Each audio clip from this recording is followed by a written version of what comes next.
eleição, né, você, como deputado federal, vai confirmar agora seja pré-candidato ao governo de São Paulo. Isso. Como é que tá as expectativas? Esse é o seu primeiro mandato? Segundo de deputado federal. Então, é um voo esperado, né?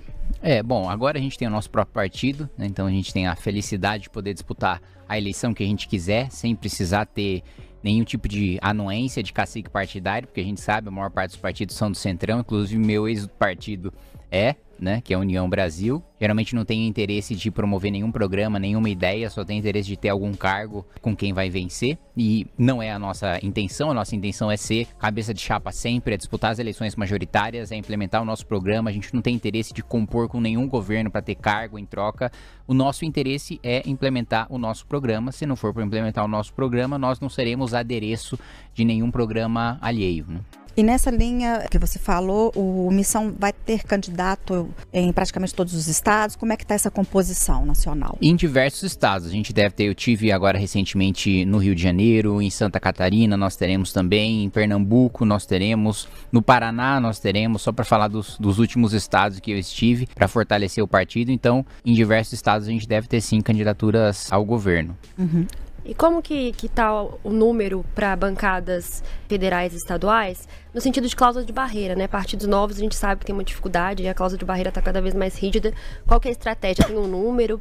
Como é que funciona? Eu não acho que nós teremos nenhuma dificuldade com cláusula de barreira, porque nós temos uma campanha presidencial bem sucedida. Hoje, agora, o Renan Santos, na última pesquisa Atlas, já aparece em terceiro lugar, 7% das intenções de voto, mais do que os dois ex-governadores, o Caiado e o Zema, aqui de Minas, mesmo sem nunca ter disputado a eleição, mesmo com um nível de desconhecimento muito maior do que todos os outros pré-candidatos. Então, naturalmente, nós teremos um voto de legenda muito forte. Nós montamos chapas em todos os 27, né, os 26 estados da Federação e do Distrito Federal. E eu tenho rodado o Brasil, assim como outros coordenadores nacionais, figuras nacionais do Partido Missão. Renan Santos também está percorrendo o país, agora acabou de sair da Bahia, antes estava no Maranhão, e com um crescimento muito expressivo. Hoje saiu pesquisa no Rio Grande do Norte, o Renan também já aparece com 7,5%. Então, naturalmente, o fato da gente ter uma boa pré-candidatura presidencial arrasta também apoio para as chapas de deputado federal, e nós temos bons quadros para disputar essas chapas nos estados. Então eu realmente não acredito que vai ser um problema, ainda que, se a gente não ultrapassar a cláusula de barreira, isso não é fatal para a gente como é para os outros partidos, porque nós não dependemos para existir de tempo de televisão. É óbvio que é excelente, aumenta a competitividade e a gente deseja ter, mas a gente não morre sem isso, e a gente não morre também sem ter fundo partidário. Temos 12 anos aí de Movimento Brasil Livre, em que a gente sempre contou com os nossos apoiadores, em que a gente sempre contou com a militância, e, portanto, se não bater a cláusula, não vai ser, tá longe, muito longe de ser o nosso fim. A gente não vai federar, a gente não vai coligar, a gente não vai se fundir com nenhum outro partido por causa disso. E você já tem alguma estimativa, assim, de quantos deputados federais e estaduais aqui em Minas, por exemplo? Eu acho difícil dar um número. Primeiro, você está perguntando para a pior pessoa do partido, porque eu sempre errei as minhas próprias votações. Né? Eu não acerto nem quanto eu tive de voto, já errei para cima, já errei para baixo. Então, eu não sou um bom calculista ali de chapas, né? Como tem outros dirigentes dos partidos. Mas eu acredito, e eu estou muito otimista por causa da pré-candidatura do Renan e pela qualidade que nós temos aqui em Minas Gerais. Nós sempre tivemos um núcleo muito forte do MBL, e agora também com a organização do Partido Missão. Só para citar que me acompanha um dos nossos quadros aqui, que é a Rafa Cupertino. A gente tem vereadora em Chapada Gaúcha, que é a Luana Silva, que inclusive passa por um processo de perseguição agora, que a gente está no embate duro ali com o prefeito e com o presidente da Câmara. A gente tem o Israel Russo, que é vereador em Pouso Alegre. Então, é um núcleo forte também aqui em Belo Horizonte. Então, é um dos estados, depois do estado de São Paulo, é o estado que a gente mais tem vereadores e que a gente mais tem núcleos municipais, né, do partido e do Movimento Brasil Livre. Então, Minas é um partido que tem dois sentimentos mistos aí. Primeiro, eu fico tranquilo de ter bons quadros e de ter um trabalho consistente, e segundo, o meu nível de exigência enquanto membro do Partido Missão com o estado de Minas Gerais vai ser grande, porque não é um estado qualquer, é um estado, um dos estados mais importantes da federação, e que, portanto, o partido tem que ter aqui no diretório estadual uma entrega grande também. E falando aí de Minas, e que vocês, né, não pretendem fazer composição com outras siglas, aqui em Minas a gente tem o Ben Mendes aí do Partido Missão como pré-candidato ao governo. Nas últimas pesquisas de intenções de voto, né, ao contrário do Renan, ele já está aparecendo com o percentual oscilando entre 2,6 a 3,8, a depender do cenário dos candidatos que estão postos. Para aumentar esse percentual, aumentar a chance do Ben Mendes, vocês de fato não pretendem compor com nenhuma sigla, não fazer nenhuma aliança?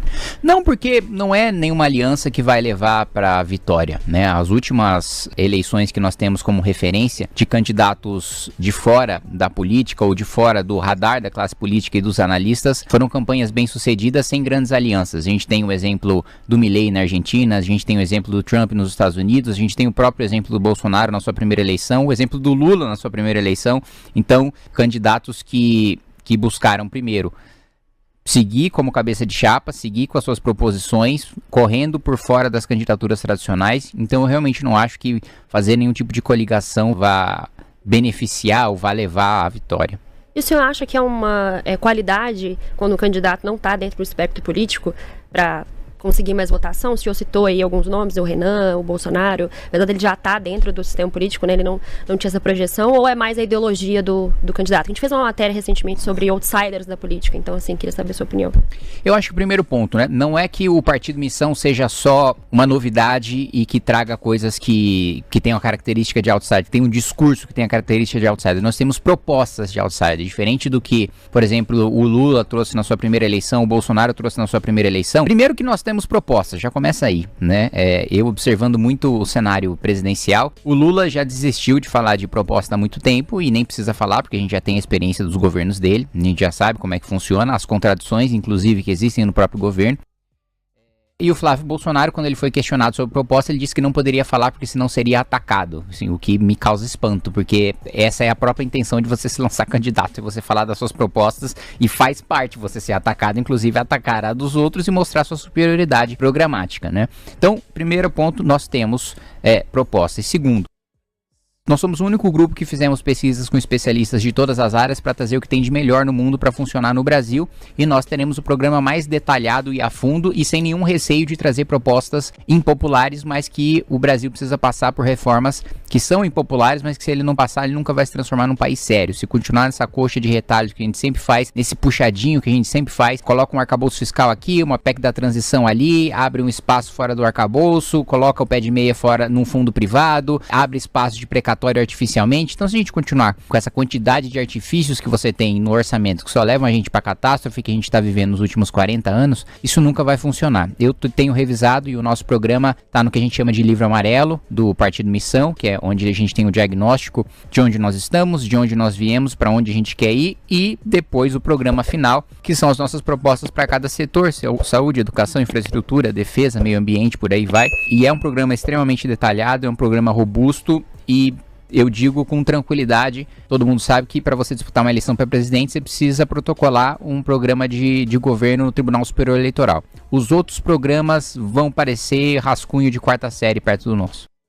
Nesse ponto, o Missão é um partido de direita, e aí eu queria que você falasse em que ele se diferencia dos demais partidos da direita, como, por exemplo, do PL, do bolsonarismo, né? Essa linha do bolsonarismo, vocês também fazem críticas ao bolsonarismo, tentaram se distanciar um pouco disso, e outros como o Partido Novo. Primeiro, o PL não é um partido de direita, o PL é um partido do centrão, né? O Valdemar da Costa Neto não tem nenhuma ideologia. Aliás, eu diria que se o Valdemar fosse um político ideológico, o bolso dele estaria cheio de ideologia. Não é o caso, ele não acredita em nada. Foi preso no mensalão, foi base do governo Dilma, foi base do governo Lula. Depois passou de maneira oportunista a colar junto com o Bolsonaro, fez o Bolsonaro de refém no próprio partido, então não tem ideologia nenhuma.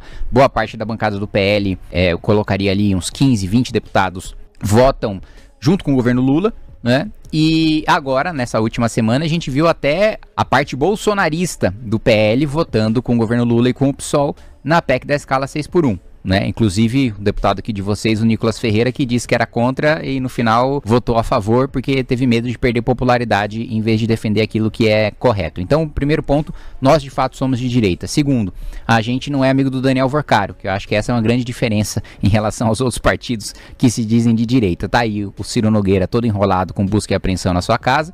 Flávio Bolsonaro, que diz que foi pedir dinheiro privado para um filme privado. Eu acho curioso. Eu imagino o que o Flávio diria se tivesse um áudio do Lulinha pedindo pedindo dinheiro de filme pro Marcelo Odebrecht, se ele ia falar que é dinheiro privado com filme privado. E que filme, né? 130 milhões de reais, né? O Parasita da Coreia do Sul ganhou o Oscar, custou 1/3 disso aí. Realmente acho que é uma grande produção, acho que estão fazendo os Vingadores brasileiros ali no filme do Bolsonaro para ter esse custo. Eu não sabia que o Jim Caviezel tava valendo mais do que o Pedro Pascal, do que a Sydney Sweeney, porque assim, haja cachê para pagar um sujeito que não é relevante em Hollywood faz pelo menos uns 20 anos. Então, nós temos um programa, ele só tem um culto à personalidade. Não há nenhuma coerência, não há nenhuma pauta que eles sigam. Eles seguem o Bolsonaro. O que o Bolsonaro falar, eles vão fazer, como fizeram no governo Bolsonaro. Então, se diziam liberais. No primeiro ano, Bolsonaro mandou furar o teto para ele gastar mais. Furaram. Se diziam críticos do Bolsa Família. No último ano de mandato, o Bolsonaro furou o teto para aumentar o Bolsa Família. Todo mundo votou junto com o PT.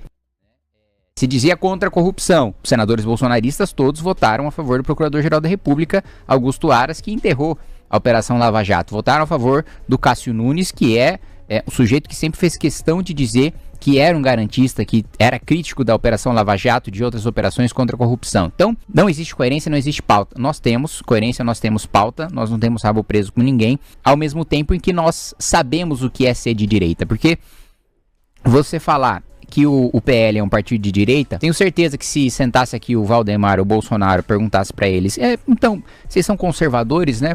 O que vocês acham sobre o pensamento de Russell Kirk? Eles vão falar, o quê? Quem que é isso aí? Quem que fundou o conservadorismo? Vocês são conservadores? Quem que fundou? O cara não vai passar a 1000 anos-luz de distância da Inglaterra de Edmund Burke, né? Você perguntar, olha, onde surgiu a tripartição do poder? Para falar, vamos supor ainda, eu tô ainda sendo generoso, que ele fala, acho que foi o Montesquieu ali. Não, Montesquieu quis copiar na França, o modelo já existia na Inglaterra. Então, primeiro ponto, a gente é alfabetizado, né? Acho que em relação aos outros partidos que se dizem de direita, temos essa diferença.